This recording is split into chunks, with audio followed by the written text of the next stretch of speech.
Hi ladies and gentlemen, Grant and McKenna from the Apertus Group and Maddie Humphrey from the Apertus Group. We have slightly changed in the driver's seat. We're starting to put together a podcast looking at our loves for vehicles, but also in the driver's seat of business. So a little bit different, and we've bought a sexy song. So it officially marks 10 years of Apertus Group, and I'm sat down with Grant McKenna, the Managing Director, to talk about the good, the bad, the ugly, and everything that's happened over the past 10 years. So why did you start Apertus? What was the drive behind that? What did you want to do? So I think that the story of Apertus starting April 2016 is quite well known. So it's I used to own a printing business, and we'd ploughed every penny we had in the printing business back into the business. Myself and a gentleman called Pete McIntosh, a good friend of mine. And I was taking a really small basic wage, and we found out that we were 6 and a bit months pregnant, knew nothing about it. That'll get you going in the morning, I'm telling you. And so I needed to get a job, if I'm honest. So I went to work for a gentleman called James in the utility industry as a sales director. And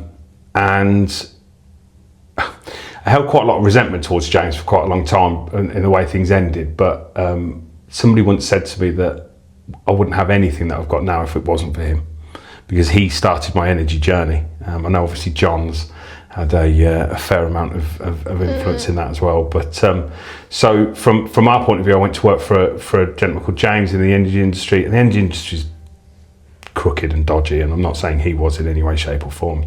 He was actually one of the better brokers. But just it gave me an opportunity to see the areas in energy that I wanted to kind of change.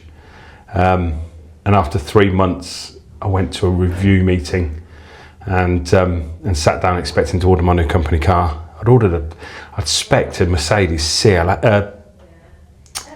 CLS of all vehicles, and I didn't get it. He kind of told me that I wasn't where he expected me to be from a sales point of view. Yeah, I was going to get on well, and it ended up me leaving that meeting and getting a train ride home, trying to work out how I was going to pitch to Nicola that I'd walked out of a job and was going to set this business up after not really making a success of the last one, when she was about to go on to statutory maternity pay. Tough.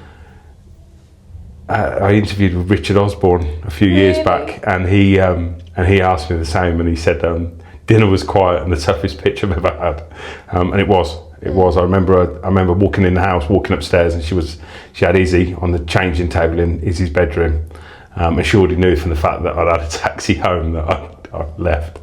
By the time I got upstairs, she was crying, and I was just like, oh man. But yeah, and I kind of just thought I knew I could do it. But it's about having those people around you, and you know I've said to you in the business quite a lot. You know, those people that were there at the start. John paid my first 2 months' mortgage while I was in the business out of his own pocket, and you know you can't buy that. You can't. You can't replicate that. That's either in somebody or it's not. And you know you look after those people. And you know, unfortunately for him, he's now become godfather to my daughter, which I'm not sure was the kind of thing he should have had. But yeah, so that was kind of why I started. It was out of necessity, but I knew that after those 3 months of being employed, I mean, if there is a definitive person that is unemployable, I've got to be relatively high on that list. I can't imagine many people would want to employ me. But yeah, and that's the thing is, you know, I've got ideas on how I want things done. I've got ideas on you know the way business should be done, and I think that you know Apertus stands for open, honest, and frank, and that's me really. You know, I wear my heart on my sleeve. I tell people how I feel, and that's kind of how we set up business to do that and to make a bit of a difference. And 10 years later, it feels like 15 plus. Yeah. We're still here. We are. Don't get emotional. You found out you were 6 months pregnant? Yeah, 10 months, 6 months. So we had 11 weeks notice we were going to be parents. Nick went on holiday on her own without me because I was running the printing business. And I decided to go down for a day. Went down to she was at Dorset, she was in Lyme Regis. Went down and she'd been laying on the front on the beach for the week. And Izzy had moved. So when Nick stood up, I was like, and then I came home, because I was only down there for the day. I came home knowing she was pregnant and had to wait 4 days for her to come home. And when she came home, I was like, I think you're pregnant. She was like, oh, don't be silly. I was like, just... You didn't say it to her there and then? No, because I was leaving. What of a bloke does that? You're pregnant. I think you might be pregnant. I'm gone. I'm going to go home now. There has to be some element of being a decent bloke. And then she did a test when she got back and she was pregnant, and then we went for a scan, and I googled what I was going to see, and it was a jelly baby with eyes, basically. And I remember to this day, I still look at it now, and Izzy's face just looked at me, and I looked at the woman, and the woman was like, measured the leg, as you know, when they measure the leg to date, it was 27 weeks, 4 days or something. And I was like, that's wrong, isn't it? And the woman was like, it's not. And Nick's like, what's up? Nothing. But that says you're in your 3rd trimester. And she was like, yeah. And then she came 2 weeks early. So we originally thought she was due 30th of March, 17th of March. And she came on the 14th of December. We found out. That's 3 months. What? Yeah. She was 3 months early. No. Oh, sorry. Yeah.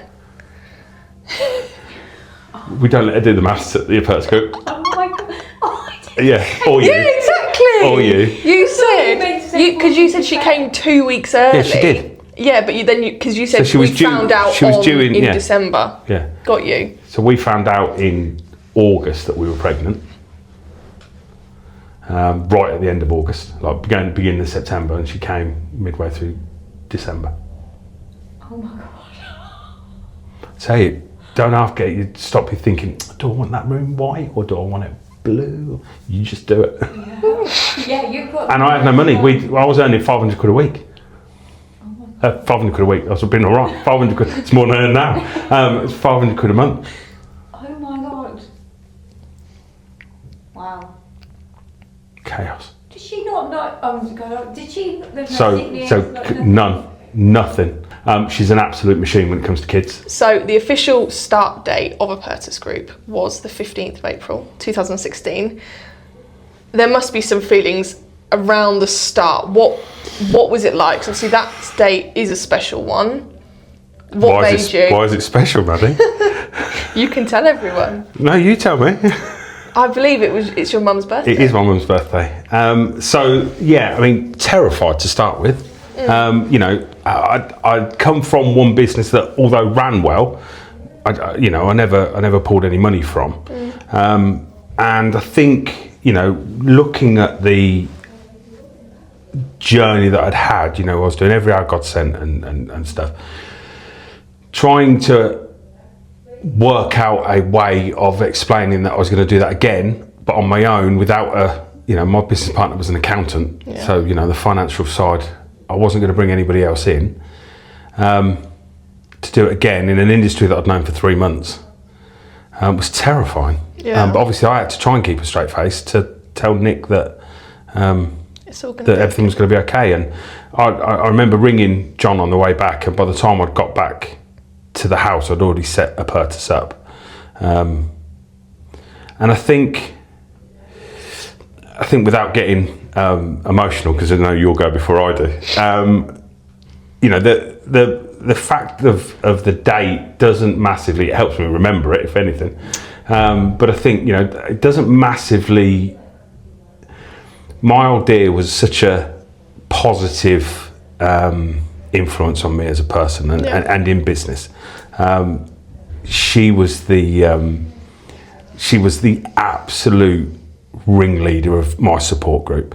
I remember, going to get you emotional now, I remember reading her eulogy out to you in the office because I needed to practice it in front of somebody that wasn't my family so that I knew that I'd get through it. I did not get through it. And that was the thing with my mum. My mum was always the epitome of, it wouldn't matter what I'd been through or what I was doing, there was never a second's hesitation that she thought I was going to be a success. And I think that's the biggest thing I lost since Mum passed away a couple of years ago, is that kind of blind faith that I know what I'm doing, I think is kind of the main issue. But yeah, it was fear, really. I knew I had a reasonable idea. I knew I had the right people behind me. But it's sitting down and realising, one of the things I think I'm quite strong at is understanding we don't call them weaknesses, do we? We call them development areas. Yeah, so why do you call them development areas and not weaknesses? I hate to say it, it's probably quite American. I think I come from a sports background, and one of the things I was coached quite aggressively on was the fact that you shouldn't be punished for doing something wrong. No. And I actually think that, people celebrate the wins in life, but you don't learn from that. You don't learn from winning all the time. And I think, every perceived weakness is an area to develop. And if you call it a weakness, it's almost block-ending that as you're not very good at it. Whereas if you're just highlighting that as something that you need to work on. Yeah. And I think that's kind of, again, harping on about Mum, I think that's something that she kind of, really instilled, is she always used to say, don't judge people on their intelligence or mine, because it's not fair on them.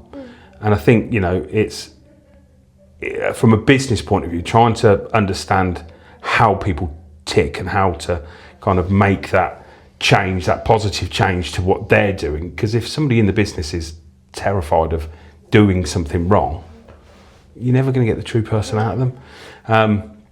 So that fear of ironically doing it wrong at the start was massive. But I had a 3-month-old baby. I had another half that's about to go into statutory maternity pay. I had a mortgage to pay. I had, and all of those things, they focus the mind real quick. Yeah. Really quick. And when you've got that sort of drive behind you, there is no there is no plan B. No. I've said to you multiple times, Apertus Group, there is no plan B, because if you've got a plan B at some time, you've thought about plan A failing. Why would you spend time and effort on planning for something to fail? So from a business point of view, terrifying. It was terrifying. But yeah, when people say kind of how are you, how do you just kind of keep going? There's no other option. You've got no option. Just lick your wound and get on with it. Yeah. So there's been many clients over the 10 years. Can you remember your very first client? No, it's mine. I think it was a kitchen company. Oh, okay. So the business started off in energy, just in energy. So it's energy procurement. So it was 800. I think it was about 842 quid, and I literally thought I'd taken over the world. Yeah. That was us. I'd got my first big sale, and I sometimes miss that. I sometimes miss the kind of love of the small success, and I hammer into you guys all the time that you've got to kind of celebrate them. Small wins. Yeah. But yeah, it was a great little customer. John paid me up front for it, so I got paid that month for it, which was great. We kept them. I think the company went into administration when we lost them during COVID. But no, we kept them for the time they were here, and great little customer. But yeah, that was the first one. I remember waiting for the contract, sending the contract out and waiting for it. In them days, it wasn't DocuSign; they had to print it out. Oh, really? Chisel it into a bit of stone. Send it on a pigeon. Send it on a smoke signal back. All right. And yeah, it was great. But that was our first customer on the energy side, and that's what got the ball rolling, really. Yeah. So a lot has happened, obviously, over the past 10 years, as it should. What has been your biggest success, would you say? Still being here. Yeah. 10 years. We've had some ups and downs. I think some of the issues you've had is in each industry we've lost so many companies, and to pick up 3 industries that are quite volatile. I always thought that we needed a 3-legged stool, was always the analogy that I was given. So that if you take one leg, you've got half a chance of catching yourself before you fall flat on your ass. And that was kind of always the view. But I think, you know, still being here, some of the people that have come and gone, some of the differences, you know, I'm a firm believer in, you know, I've never given you commitment that you're going to be here for the rest of your career. You've never given me commitment that you're going to be here for the rest of your career. And if you can make me some money, this, I'm not saying you, as opposed to cost me money, and I can make you better at what you do, then we've both been successful in that. And I think some of the people that we've moved on have moved on rather than we've moved. Some of the people we've moved on were shite. But some of the people that have moved on have gone on to bigger, better things, and you know, still instill and utilise some of the bits we've put in place today. We still keep in contact with some of them. Yeah. So I'd say that's probably our the biggest success is the fact that we're still going. You know, year on year we're growing. Yeah. That sort of thing. Definitely. And then, alternatively, biggest drawback, we shall say, or weakness. We don't do weakness. No. We've had some horror stories. We have. We had a customer on the automotive side, October 2024. Is that when you just started, or were you 23? I started September 23. I feel like about That 15 seems so long years ago. doesn't it? I didn't have any grey hair then. No. They went into administration and took us for about £500,000. Yeah. Hard lesson. Too many vehicles, too much of our portfolio in one pot. And you know, there's the old analogy of 20% of your customer base will probably turn over 80% of your turnover. And that's not a model we will follow ever again. So I think that kind of is that. But I'd say the biggest, and it is a failing. I lost a member of staff a good few years back now. I was so focused on making sure that the business was such a good place to work, I forgot to actually make it a good place to work. Yeah. And that led to a culture where everybody was having fun and stuff like that. And it actually led to a culture of low discipline. And a member of the team felt bullied, I would probably say. And I not only didn't rectify that quick enough, I probably joined in on it a bit. And she was a great member of the team. And I still to this day regret that. Not that she moved on, not that she found another role. The fact that something ran by me made somebody feel that way. Yeah. And I think a lot of the culture that we now promote and push, and when I get quite harsh on it, is forced by that. Yeah. So, you know, I hope that there is some good that come from that, but yeah, that's something that I think will always be with me in business is because, you know, as hard as it is, I let that person down. And I think, you know, business is full of lessons, and that one hit me hard, and has massively changed the way the business runs. But yeah, so that'd probably be the worst thing. So to anyone that's thinking about starting up a new business or wanting to go and do their own thing, what would be 2 pieces of advice that you would give to them? Research. Yeah. Research what you're going to do. Make sure that you know people that want that product or that service or that kind of offering from you. But also fill in your development areas. Surround yourself with people that can do the bits that you're not good at. Yeah. Immediately, I highlighted earlier that Pete was our finance director at the previous company, Yourprint, and I brought an accountant in straight away. And people were like, "Oh, do you need that immediately?" Yes, because it's the area of business that I'm sales through and through. All I want to do is sell. I can be halfway through doing paperwork and somebody can come to me still to this day for one car, and I drop everything and you know yourself, trying to wrestle that sale away from me is like, I'll do it, it's fine. So I think kind of like highlighting the areas that you need help on and bringing that in. You know, I'm never going to be a marketeer. I'm never going to be, you know, yes, I'll look after our figures, and yes, sales wise, I know what I'm doing, but the finance side of our business will always need somebody. The day-to-day administration side of our business. Imagine me being let loose in that full time. I told you that on the phone the other week, didn't I? Yeah, but you were saying that to be horrible to me. A little bit. Yeah. So I think, you know, from our point of view, I think that's kind of like nobody wants to show weakness. No. And nobody wants to show that they've got areas that need help or stuff like that. Whereas, you know, the mental health side and stuff like that we've spoken about on multiple occasions, stuff like that doesn't massively bother me. I've got no issues asking for help. You know? No, exactly. I'm not the finished article by any shape or form at 47.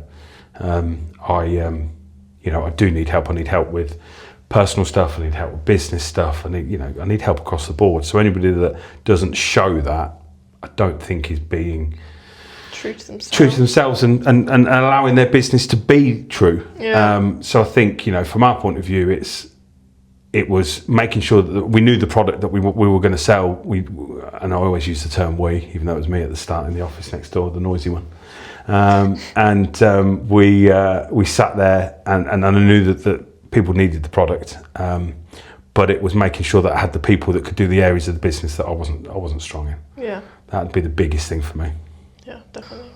So you mentioned that Apertus Group started just as energy, and then I believe it was during COVID that we set up Auto. We did, yeah. You at the time. We did, yeah. That was, COVID was a eye-opener. Yeah. So because at the time it was pretty much the biggest we've been as a business, kind of numbers, head count wise. And we had, because we're in the utility industry, we were classed as key workers. Oh. So I kept us open through the first furlough scheme. But what I didn't really take into account is that as soon as everybody left their offices and the restaurants and the warehouses, they turned the lights off, we stopped getting paid. So I had a massive wage bill, and I hadn't furloughed anybody, and I'd missed the cut-off for furlough. So any money we had in the bank was eaten up very quickly. So I'd been talking to Ben Ryder, who was in the automotive side, about us starting to do some car bits. My passion's cars, you know that. And we took a load of Kia Sportages through COVID and rented them out, long-term rentals to directors that vehicles were, and that basically paid everybody's wages throughout. I managed to sell those 10 cars in a week. Huh. And that kind of got us through COVID. But started off 10 vehicles. We're 100 plus now. Yeah. About to have another large influx. Yeah. And then, the print side, I've always done print management.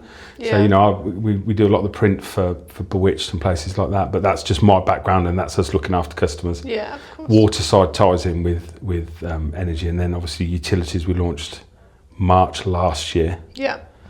Which is kind of infrastructure-wise, metering, EV chargers, solar, that sort of thing. And that kind of ties in nicely with the energy side, but it's an offering to a finance director that kind of makes a difference to them. Yeah. Stops them, new builds we can deal with, their existing spend on their energy we can deal with, they've got new sales guys coming in, we can deal with them on the car side. But yeah, we've got the people in place now where I have to almost let the sales on all of those go, which I am not strong at all. Well, it's your baby at the end of the day. It is, but I'm a salesman, Maddie. I kind of, it's nearly full named you then. called you Madeline ever.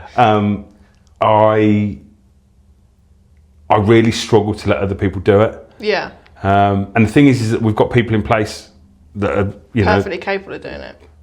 capable of doing it.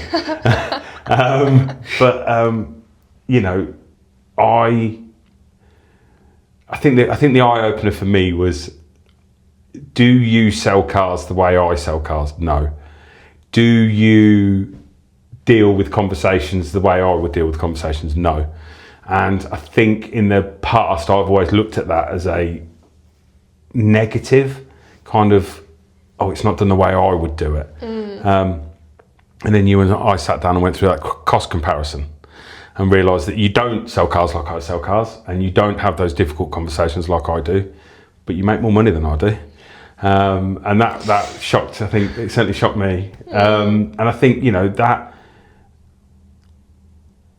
nurturing those kind of talents and getting that is the part of the business that I need to do, and working on the business instead of in the business. And pushing them forward, as you say, when we've got perfectly acceptable people to do it, is quite it's quite daunting for somebody that is just sales orientated. But we're never going to grow to the size of the showroom and the stuff like that without me relinquishing some degree of control, which, let's face it, I'm amazing at. Exactly. So we've spoken about the past 10 years. What do the next 10 years look like for you? So we'll be sat probably not in the same position. I'd like to be a bit thinner. Yeah, thinner, not as grey. Well, I can't help that unless I die. So a diet, not die. Yeah. Either way. Thinner Santa, I think, is the approach. Yeah. We've just got to grow the areas that we're in. I don't see us kind of branching out into more sectors. No. The automotive side, we've got, I've got my car showroom plan for that as my retirement package. The utility side's going from strength to strength. We're looking to recruit in that over the next kind of 6 weeks. The energy side, we're going to recruit into that again as well in the next few weeks. So that'll kind of grow the team again. I think what we need to do is I think the mindset has slightly changed in the fact that we always used to recruit to cover work. So we'd have a huge chunk of work and then we'd recruit for somebody to manage that workload. And I think over the last kind of 6 months, in spending time with other businesses more successful than us, has been about recruiting to grow. So recruiting to go and get that business. So taking that chance on a 3-month period that person's going to take 3 months. Because I'd always say, 3 to 6 months has always been it will take you that long to get up to speed. But in that period, to actually win that business that pays for them, whereas we've always been in a position where we had to almost have that business, so I'd kill myself for 6 months, getting that business in for somebody to then come in, and invariably somebody would come in and not ruin that, but it wasn't their baby because I'd grown it, whereas, I'd like people to understand that the ownership of their sector, you I need to be very careful how I word this. You take this personally. This is almost, you and I bicker occasionally about the fact of, this is very personal to you. You want Apertus Automotive to be as big and as successful as it can be because you deem that to be yours. I like that. Yeah. You sometimes need a bit of a rein in. But again, I also quite like that. Yeah. And I think from a business procurement point of view, also as a business kind of like bringing in new members of team, you almost want that. The fact that you came in and are overseeing the automotive part of our business, and you came in from a business admin point of view. I don't think you were in our business 2 weeks before I told Becky that I thought you were sales, and she told me not to put too much pressure on you.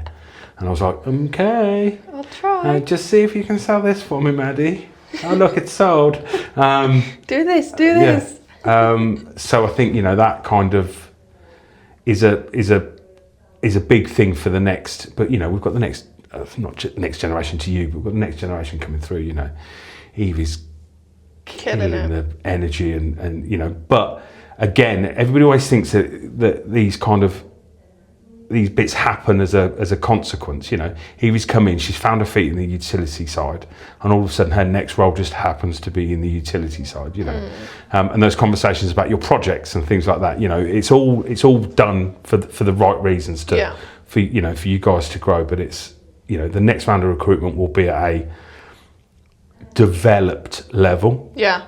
As opposed to bringing in apprentices, but obviously apprenticeships are massively important to the company. Yeah. You know, I was an apprentice in 1994. How many years ago was that? Piss off. It was 31 years ago. I was apprentice chef. And now look at me. Beans on toast every Beans night. on toast every day. I'd be a lot healthier if I had beans on toast every day. But yeah, so I think, you know, that's what the next 10 years looks like. You know, I want in the next 2 years, I want our 10 million turnover. Yeah. And then, but turnover's for show. You know, it's vanity. It's kind of giving the big, you know, you turn over £10 million and make 1%. You're not gonna survive. No. And I think kind of like that kind of element that comes with learning and practice. What's been your best memory? That's good. That's a great question.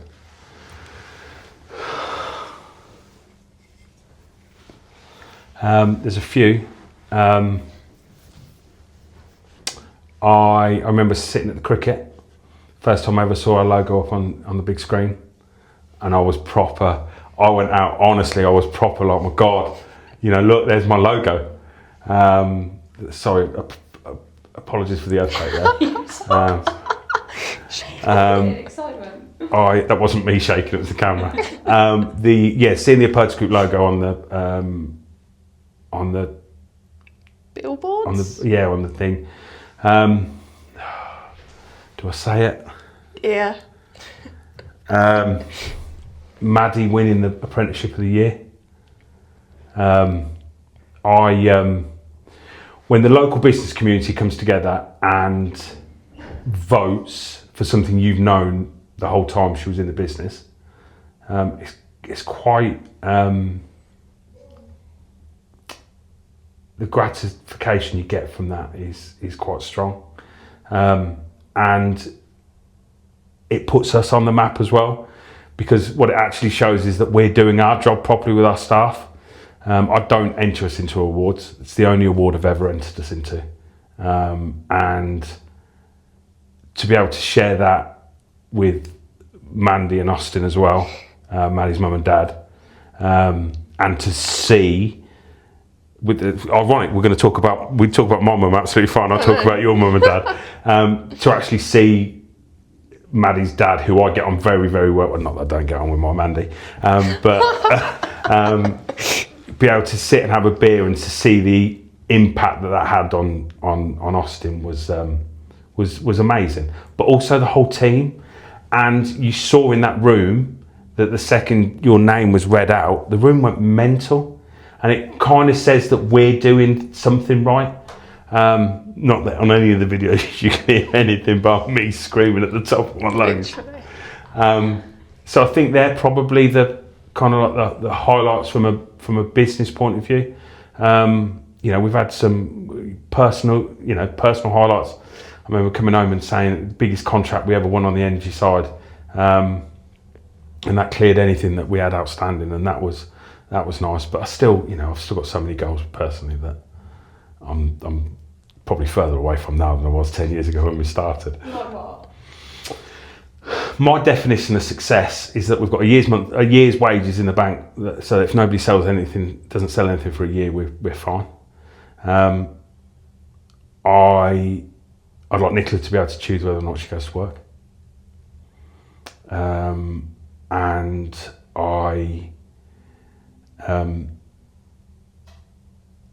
The last one's mine, and that one will stay with me. it's come a lot closer in the last couple of weeks. But yeah, it's that one's mine, and definitely not for camera. Yeah, tell us about some friendships that have come out of building this. I really struggle. A lot of people say that you don't build friendships in business, and I think some of my best friends are from business because all I do is work. I remember I'd gone and I'd sponsored the cricket. I'd gone and I think my first package at the cricket was 1,500 quid, and I thought I was surprised I wasn't on the front of this shirt. That's how much I thought I was balling. And then we go down and I got a ball. The ball that's on the wall. Ball that's in there. Yeah, and now it's like I've got 57 shirts now, and it's like, what do I do with these? And the guy that had got us in, a guy called Callum, nice enough guy, and then Crookie came in after Callum, and Crookie was great as a sales guy at the cricket, and he was a proper salesman. He was a cricket player, played cricket for them, but he was a proper salesman. And then I remember Ray, who's the chief exec from the cricket, invited me over to Sports Aid in Milton Keynes, and sitting down next to his new marketing guy, and thinking, he's everything I don't like in a bloke.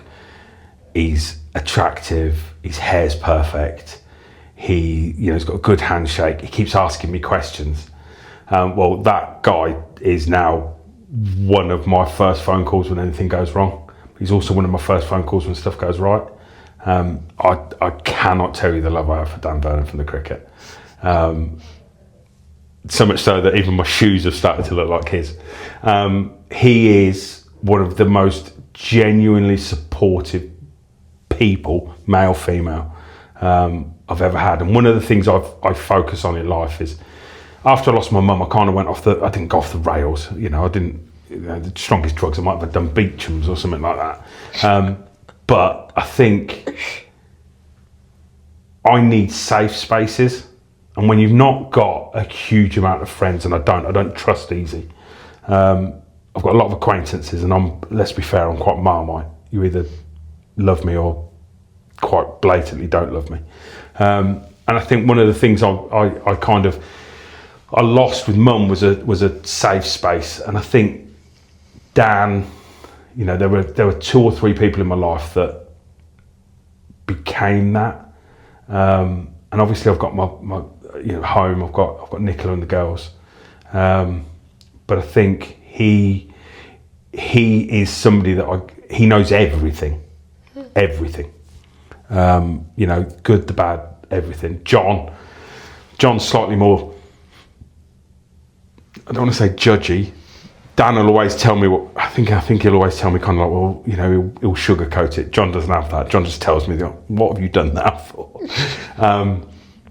So I think that, but you've got Ryan from he's not Brioche anymore, is he? Carl, the people, you tend to find the people that I go out for a beer with are the people that are that sort of thing. And then one that I go out for a beer with but doesn't drink. Jonathan Dowling, chaos, absolute chaos. But, again, knows a fair chunk of what's going on, and is a good sounding board. But Ben Thomas, those sorts of people are the people that actually check up on you, pick up the phone and say, what are you doing? Yeah. Where are you? Do you need a coffee? And those sorts of things. And talking to a peer away from the business sometimes is the only thing you need. Just somebody that tells you, you're doing, and I harp on about it, and I'm going to keep harping on about it. It's the bit I lost from Mum. That kind of, that level of, you're brilliant at what you're doing, because, everybody's posted. I don't know what I've done on LinkedIn. I might get you to look at it. Somehow it tells me a week ago that I've been here 10 years, and I haven't. But the amount of people that were saying on that about how much of an achievement 10 years is.